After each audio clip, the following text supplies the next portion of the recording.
frattura del femore è frequente, ma non così frequente, e in proporzione diciamo così, al numero degli anziani e al fatto che comunque la popolazione invecchi. Diciamo che è una percentuale tutto sommato anche minima, nel senso che può essere del 2-3% delle fratture totali. E non dovremo mai arrivare alla frattura del femore, perché quando arriviamo è già un po' tardi, per cui quello su cui si può agire sono tutti i meccanismi di prevenzione di cui si è già parlato. Perché ovviamente quando il paziente arriva in ospedale in seguito a una caduta con una frattura documentata del femore, deve essere ovviamente trattato chirurgicamente. E il fatto stesso che si rompa il femore, noi a volte ci dimentichiamo che il femore è l'osso più importante del nostro organismo, è un vero e proprio organo, in quanto produce anche i globuli rossi, cioè ha una funzione emopoietica, pertanto è un organo che anche sanguina molto quando si frattura e può cambiare veramente la fisiologia in modo acuto del paziente, che sia anziano ma anche giovane, perché anche per un giovane una frattura del femore è un evento piuttosto importante,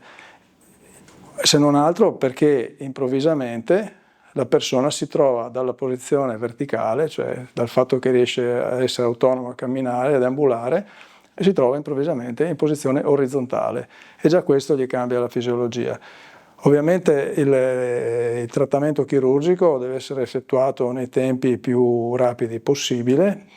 sempre tenendo in considerazione che molti di questi pazienti presentano comorbilità, cioè altre patologie croniche dalle quali sono afflitti e per le quali sono in trattamento, per cui ovviamente non è che tutti possono essere portati in sala operatoria in modo così rapido, però comunque diciamo l'ideale sarebbe operarli nel più breve tempo possibile, in modo che il paziente quasi neanche si accorga di essersi fratturato.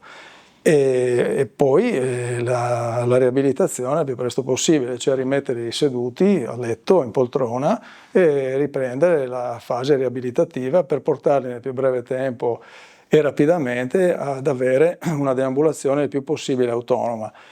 Non tutti ce la fanno, non tutti riescono a raggiungere gli standard precedenti, però diciamo così che anche perché i tempi sono un po' lunghi, cioè non è che una frattura del femore, come dicevo prima, è un evento importante, a volte direi che è un evento drammatico per un anziano, lo è anche per un giovane, per cui figurarsi per un anziano che ha anche capacità di riserva, di guarigione, è un po' inferiori. Per cui diciamo questi pazienti va cercato di rimetterli in posizione diciamo, verticale il più presto possibile per ridurre al minimo le complicanze. Il mio pensiero nasce da decenni ormai di osservazione professionale, perché diciamo così sono medico e esercito da tanti anni, per cui ho avuto l'opportunità di vedere e condividere tantissime situazioni e credo che anche un medico debba essere soprattutto un buon osservatore, perché è importante, perché ci aiuta a volte a fare la diagnosi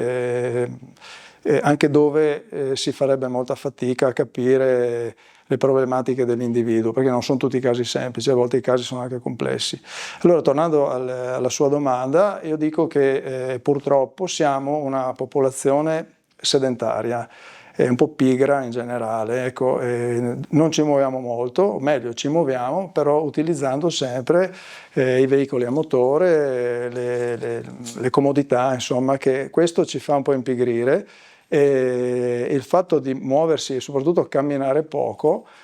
porta a perdere un po' i riflessi, un po' per l'età, perché ovviamente con l'età i riflessi si rallentano, è un fatto fisiologico, però possono essere stimolati, perché possono essere stimolati tranquillamente facendo cosa? Camminando quotidianamente, mettendosi proprio come regola, dire io devo camminare un'ora al giorno, a volte anche non sulla strada, sul marciapiede, diciamo che è tutto bello livellato, ma anche nel giardino, su una strada di campagna che è un po' un pochino accidentata, non eccessivamente, che non è proprio perfettamente livellata, perché questo ci stimola il riflesso dell'equilibrio. Questo è fondamentale. Ovvio che questo è un discorso che non è che si può applicare adesso, però le persone lo possono fare adesso. Non è che adesso vedremo i risultati, li vedremo fra qualche anno, perché cadere è una cosa che tutti la possiamo fare, tutti possiamo cadere, perché la forza di gravità a cui siamo soggetti tutta la vita ci porta verso il basso.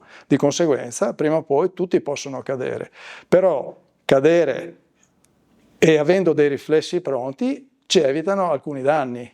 perché riusciamo a ripararci.